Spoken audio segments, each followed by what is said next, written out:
So ano po yung ang ibig sabihin po ba na sir, yung pag-uwi po ni Marcy ay kino-coordinate po ng embassy, and then paano po yung pamasahe niya and yung na-coordinate din po ba sa pamilya niya? Na-coordinate po sa atin yung pag-repatriate kay Marcy. In fact, nakapanayam pa namin dito, na-interview namin para mas lalo namin maintindihan kung ano yung nangyari sa kanila. At yung pamasahe po yun, syempre, sinalupuyan ng ating embahada at ng ating gobyerno. Wala sir. Ano po yung mensahe po natin sa mga Pilipinos na nasa Malaysia po sir? In the spirit of Independence Day.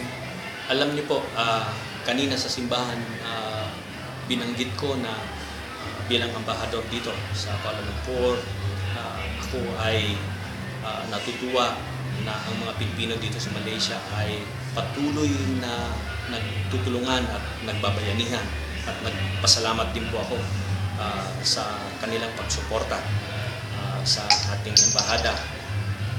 At binanggit ko din na tayo ay mga Pilipino, tubo ng mayamang kultura at matatag na bansa.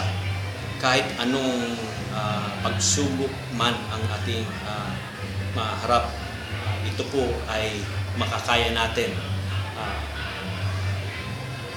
basta meron po tayong pagtutulungan.